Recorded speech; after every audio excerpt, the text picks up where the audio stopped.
ਇਸ ਟਾਈਮ ਸਾਡੇ ਨਾਲ ਇੱਕ ਹੋਰ ਮਹਿਮਾਨ ਮੌਜੂਦ ਹਨ ਅੰਮ੍ਰਿਤਸਰ ਤੋਂ ਜੈਰੀ ਬਾਠੀਆ ਜੀ। ਐਸਾ ਕੀ ਹੋਣਾ ਚਾਹੀਦਾ ਹੈ ਕਿ ਇਹ ਦੋਨੋਂ ਮੁਲਕ ਨਫ਼ਰਤਾਂ ਛੱਡ ਕੇ ਤੇ ਹੋਰ ਨੇੜੇ ਆ ਸਕਣ? ਇਹ ਜੀ ਇੱਕ ਪਿਆਰ ਵਾਲੀਆਂ ਗੱਲਾਂ ਕਰਨ। ਮੈਂ ਵੇਖਦਾ ਵਾਂਗਾ ਬਾਰ ਡਰਾਮੇ ਕਰਦੇ ਦੋਨੇ ਜਾਣੇ, ਉਹ ਵੀ ਅੱਗੋਂ ਐ ਛਾਤੀ ਦਿਖਾਉਂਦਾ ਤੇ ਇੰਡੀਆ ਵਾਲਾ ਵੀ ਦਿਖਾਉਂਦਾ। ਕੋਈ ਇਹੋ ਜਿਹਾ ਕੰਮ ਕਰੋ, ਇਹੋ ਜਿਹੀਆਂ ਪਿਕਚਰਾਂ ਬਣਾਈਏ ਇੱਧਰੋਂ ਵੀ ਤੇ ਉੱਧਰੋਂ। ਸਨੀ ਦਿਓਲ ਨੂੰ ਡਾਇਲੌਗ ਦੇ ਦਿੱਤਾ ਰਾਈਟਰ ਨੇ, ਖੀਰ ਮੰਗੋ ਗਿਆ ਕਰ ਦਾਂਗੇ। ਕੋਈ ਗੱਲ ਹੈ? ਕੋਈ ਇਹੋ ਜਿਹੀ ਪਿਕਚਰ ਬਣਾਓ, ਜਿਹੜਾ ਗੇਟ ਖੋਲੋ, ਕੋਈ ਸ਼ਰਮ ਕਰੋ ਡਾਇਰੈਕਟਰ ਹੋ। ਤੁਸੀਂ ਨਫ਼ਰਤਾਂ ਪਾਉਂਦੇ ਪਏ ਸਾਨੂੰ। ਕੋਈ ਮੇਰੇ ਵੀਰ ਪਾਕਿਸਤਾਨ 'ਚ ਉੱਠੇਗਾ ਰਾਈਟਰ ਵੀ ਇਹੋ ਜਿਹੀ ਪਿਕਚਰ ਬਣਾ ਲੇ, ਮੈਂ ਬਣਾਵਾਂਗਾ। ਕਸ਼ਮੀਰ ਮਸਲਾ, ਮੇਰੇ ਕੋਲ ਪੈਸੇ ਨਹੀਂ ਗਏ, ਮੈਂ ਪਾਕਿਸਤਾਨ ਅੱਗੇ ਹੋਰ ਬੰਦਿਆਂ ਅੱਗੇ ਹੱਥ ਅੱਡਾਂਗਾ। ਮੈਂ 200 ਕਰੋੜ ਦੀ ਬਣਾਵਾਂਗਾ ਫਿਲਮ। ਇਹੋ ਜਿਹੀ ਹੋਏਗੀ ਕਿ ਦੁਨੀਆ ਦੇਖੇਗੀ, ਯਾਦ ਰੱਖੇਗੀ। ਸੁਪਰ ਡੁਪਰ ਕੀ ਟਿਕਟਾਂ ਨਹੀਂ ਮਿਲਣਗੀਆਂ, ਪੂਰੇ ਵਰਲਡ 'ਚ ਲੱਗਣਗੇ, ਪ੍ਰਿੰਟ ਰਿਲੀਜ਼ ਹੋਣਗੇ, ਇੰਡੀਆ 'ਚ ਵੀ ਹੋਣਗੇ। ਤੁਸੀਂ ਇਹੋ ਜਿਹੀਆਂ ਫਿਲਮਾਂ ਬਣਾਉਂਦੇ ਹੋ, ਸਾਡੇ ਨਫ਼ਰਤਾਂ ਪਾਉਂਦੇ ਪਏ ਹੋ। ਕੋਈ ਵਧੀਆ ਫਿਲਮ ਬਣਾਓ, ਲੋਕੀ ਵੀ ਤੁਹਾਨੂੰ ਯਾਦ ਕਰਨ। ਯਾਰ ਫਲਾਣਾ ਰਾਈਟਰ ਮਿਲਿਆ ਸੀ ਮੈਨੂੰ, ਰਾਈਟਰ ਮਿਲੇ ਜੈਰੀ ਭਾਟੀਆ ਨੂੰ।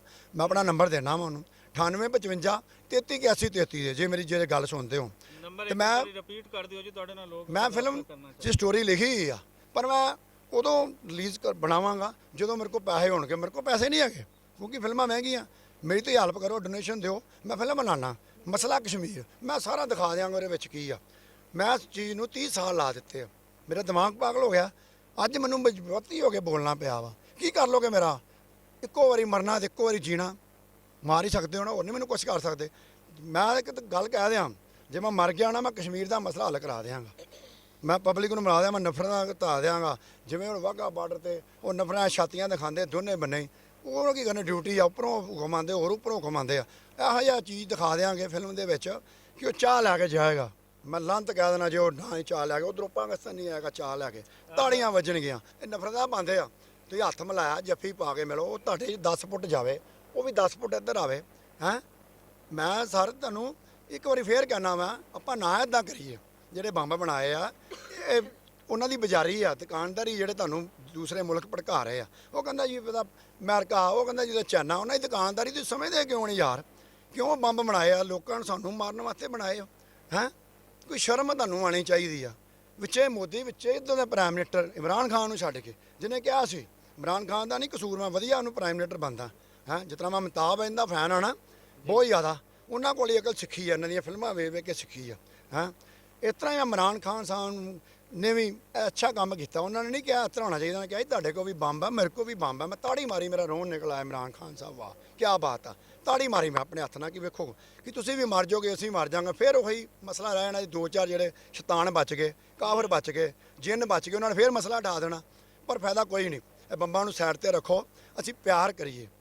ਇਹ ਜ਼ਿੰਦਗੀ ਦਾ ਇੱਕ ਸਫ਼ਰ ਆ, ਜ਼ਿੰਦਗੀ ਨੂੰ ਆਪਾਂ ਸੋਹਣੇ ਤਰੀਕੇ ਜੀਏ। ਕਿ ਲੋਕੀ ਵੀ ਕਹਿਣ ਯਾਰ ਉਹ ਫਲਾਣਾ ਪ੍ਰਾਈਮ ਮਿਨਿਸਟਰ ਹੁੰਦਾ ਸੀ, ਮਰ ਵੀ ਜਾਵੇ ਤੇ ਉਹਨੂੰ ਸਦੀਆਂ ਤੱਕ ਯਾਦ ਰੱਖਿਆ ਜਾਵੇ। ਸਿੱਖ ਕੌਮ 20 ਕਰੋੜ ਸਿੱਖ ਸਮਾਂ ਇਮਰਾਨ ਖਾਨ ਸਾਹਿਬ ਦਾ ਕਿੰਨਾ ਧੰਨਵਾਦ ਕਰ ਰਹੇ ਆ, ਕਿੰਨਾ ਹੀ ਕਿ ਯਾਰ ਵਾਹ ਕਿਆ ਬਾਤ ਆ। ਮਾਂ ਨੇ ਜੰਮਿਆ ਤੇ ਇਮਰਾਨ ਖਾਨ ਸਾਹਿਬ ਨੂੰ ਜੰਮਿਆ।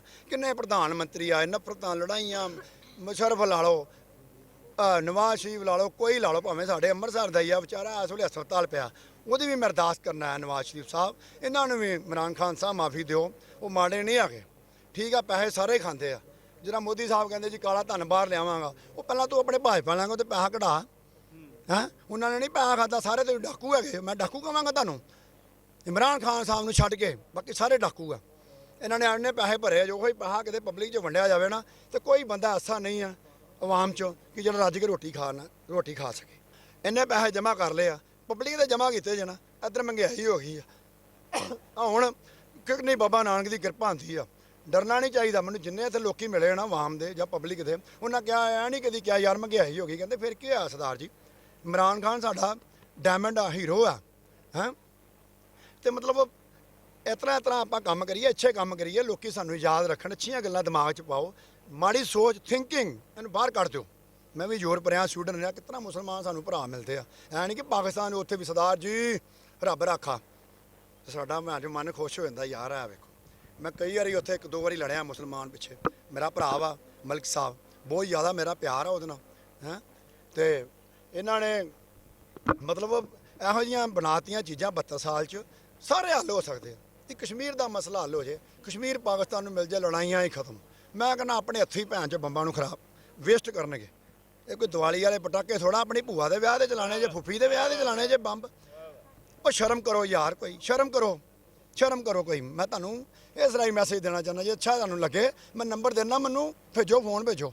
ਮੇਰਾ ਜੈਰੀ ਭਾਟੀਆ ਕਰਕੇ ਆਂਦਾ ਹੋਇਆ ਮੋਬਾਈਲ ਦੇ ਵਿੱਚ। ਤੁਸੀਂ ਬੋਲ ਵੀ ਦਿੱਤਾ ਨੰਬਰ ਤੁਹਾਡਾ ਇੰਜ ਹੀ ਮੈਂ ਤੁਹਾਨੂੰ ਨੰਬਰ 9855 338133 ਤੇ ਮੈਨੂੰ ਕਾਲ ਕਰੋ। ਹੋ ਸਕੇ ਭਰਾਵੋ, ਮੈਂ ਤੁਹਾਨੂੰ ਬੇਨਤੀ ਕਰਦਾ, ਬਾਜਵਾ ਸਾਹਿਬ ਤੇ ਮੇਰਾ ਮੈਸੇਜ ਪਹੁੰਚਾਓ। ਮੈਂ ਅੱਗੇ ਬੈਠਾ ਹੋਵਾਂਗਾ ਇੱਥੋਂ। ਮੈਂ ਭੰਗੜਾ ਪਾਉਣਾ ਚਾਹੁੰਦਾ ਵਾਂ ਹੈ, ਉਹਦੇ ਜੱਫੀ ਤੇ ਬਲੇਨ ਲੱਗ ਗਿਆ ਨਾ, ਭਾਵੇਂ ਉਹਨੂੰ ਜ਼ੀਰੋ ਕਰ ਦਿੱਤਾ, ਕੀ ਉਹਨੇ ਮਾੜਾ ਕੀਤਾ? ਆਪ ਤੁਸੀਂ ਕਰਨਾ ਨਹੀਂ, ਉਹਨੂੰ ਤੁਸੀਂ ਕਰਨ ਦੇਣਾ ਨਹੀਂ। ਜਿਹੜਾ ਚੰਗਾ ਕੰਮ ਕਰਦਾ ਪਿਆ, ਹੁਣ ਇਮਰਾਨ ਖਾਨ ਚੰਗਾ ਕੰਮ ਕਰਦਾ ਤੇ ਕਿੰਨੇ ਗਿੱਦੜ ਭਮਕੀਆਂ ਲਾਈ ਜਾਂਦੇ ਪਏ ਆ, ਆਪਾਂ 24 ਘੰਟੇ ਚ ਲਾ ਦਿਆਂਗੇ। ਉਹ ਮਾਮਿਓ, ਉਹ ਜਦੋਂ ਬਾਬੇ ਨਾਨਕ ਦਾ ਹੁਕਮ ਬਣਾਇਆ ਤੁਸੀਂ ਉਹਨੂੰ ਕਿਤਨਾ ਲਾ ਦੋਗੇ? ਉਹਦੇ ਚੰਗੇ ਕੰਮ ਕਰ ਗਿਆ, ਤੁਸੀਂ ਕਰ ਸਕਦੇ ਹੋ, ਉਹਦੇ ਵਰਗੋ ਬਣੋ, ਇਮਰਾਨ ਖਾਨ ਵਰਗੇ ਬਣੋ। ਤੁਹਾਨੂੰ ਕੋਈ ਪਤਾ ਲੱਗੇ ਕਿ ਵਾਹ ਵੀ ਤੁਹਾਨੂੰ ਵੀ ਲੋਕੀ ਵਾਮ ਅੱਛਾ ਚਾਵੇ। ਕਿੰਨੀ ਵਾਮ ਹੈਗੀ ਆ ਪਾਕਿਸਤਾਨ ਦੇ ਵਿੱਚ, ਜਿਹੜੀ ਆ ਇੰਡੀਆ ਆਉਣਾ ਚਾਹੁੰਦੀ ਆ। ਇਹ ਤੁਹਾਡੇ ਇੱਕ ਲੀਡਰਾਂ ਕਰਕੇ ਨਹੀਂ ਉਹ ਆ ਸਕਦੇ। ਮੇਰੇ ਦਿਲ ਨੂੰ ਪੁੱਛੋ, ਜਿਨ੍ਹਾਂ ਦੀਆਂ ਉੱਥੇ ਅਜਮੇਰ ਸ਼ਰੀਫ ਹੋਰ ਵੀ ਕਈ ਜਗ੍ਹਾ ਨੇ। ਹੁਣ ਮੇਰੀ ਮਾਂ ਦਾ ਪਿੰਡ ਆ ਬਲਾਣੀ, ਮੈਂ ਤੁਹਾਨੂੰ ਗੱਲ ਦੱਸਣ ਲੱਗਾ। ਮੇਰੀ ਮਾਂ ਪਾਕਿਸਤਾਨੀ ਸੀ ਤੇ ਮੈਂ ਵੀ ਪਾਕਿਸਤਾਨੀ ਹੋਇਆ। ਮੈਂ ਬਲਾਣੀ ਪਿੰਡ ਗਿਆ, ਮੈਨੂੰ ਇੰਨੀ ਕੁ ਰਿਸਪੈਕਟ ਕੀਤੀ ਹੈ। ਜੇ ਮੇਰੇ ਵੀਰ ਸੁਣਦੇ, ਸੌਰੀ ਤੁਹਾਨੂੰ ਕੱਟ ਰਹੀਆਂ ਹਾਂ, ਇਹ ਪਿੰਡ ਕਿਹੜੇ ਜ਼ਿਲ੍ਹੇ ਕਿਹੜੀ ਤਹਿਸੀਲ? ਜੀ ਜੀ ਹੁਣ ਸਰਾਏ ਆਲਮਗੀਰ ਦੇ ਲਾਗੇ ਪਿੰਡ ਬਲਾਣੀ ਆ, ਦਰਿਆ ਜ਼ਿਲਮ ਦੇ ਕੋਲ। ਮੈਂ ਆਪਣੀ ਫੈਮਿਲੀ ਲਾ ਕੇ ਗਿਆ ਸੀ, ਮੁਸਲਮਾਨਾਂ ਨੇ ਮੈਨੂੰ ਐ ਦਿੱਤੀ ਆ ਰਿਸਪੈਕਟ, ਨਹੀਂ ਦਿੱਤੀ ਆ ਕਿ ਮੇਰੇ ਅਥਰੂ ਆ ਗਏ। ਮੈਨੂੰ ਉਸੇ ਵੇਲੇ ਬੁਲਾ ਕੇ ਉੱਪਰ ਕੋਠੇ ਉੱਤੇ, ਹਰ ਘਰ ਚੁੱਲ੍ਹਾ ਸੀ। ਮੇਰੀ ਮਾਂ ਦਾ ਪਿੰਡ ਸੀ, ਮੇਰੀ ਮਾਂ ਪਾਕਿਸਤਾਨੀ ਤੇ ਮੈਂ ਵੀ ਪਾਕਿਸਤਾਨੀ ਹੋਇਆ। ਕਿਉਂ ਦੋਸਤੋ, ਮੇਰਾ ਪਿਓ ਵੀ ਪਾਕਿਸਤਾਨੀ ਸੀ ਤੇ ਮੈਂ ਵੀ ਪਾਕਿਸਤਾਨੀ ਖੂਨ ਚੋਂ ਆ। ਤੇ ਤੁਹਾਨੂੰ ਪਤਾ ਫਿਰ ਦਲੇਰੀ ਆ ਹੀ ਜਾਂਦੀ ਆ। ਫਿਰ ਵੇਖ ਕੇ ਖਰਬੂਜੇ ਨੇ ਵੇਖ ਕੇ ਖਰਬੂਜਾ ਰੰਗ ਬਦਲ ਜਾਂਦਾ। ਜੋ ਜੱਟ ਆ ਨਾ, ਤੇ ਜੱਟ ਦਾ ਪਰਛਾਵਾਂ ਹੁਣ ਮੇਰੇ ਤੇ ਵੀ ਪੈ ਗਿਆ, ਮੈਂ ਤੁਹਾਨੂੰ ਦੱਸਾਂ। ਤੇ ਫਿਰ ਹੁਣ ਮੈਂ ਵੀ ਫਿਰ ਜੱਟਾਂ ਵਾਲੇ ਕੰਮ ਕਰਨੇ ਆ। ਉਦਾਂ ਮੈਂ ਭਾਟੀਆਂ ਵਾਂ, ਆਪਾਂ ਭਾਟੀਆਂ ਵਾਂ, ਸਾਡਾ ਕੱਪੜੇ ਦਾ ਕੰਮ ਹੁੰਦਾ, ਪਰ ਆਪਾਂ ਕੰਮ ਇਹੋ ਜਿਹਾ ਕਰੀਏ ਕਿ ਪਤਾ ਲੱਗ ਜੇ।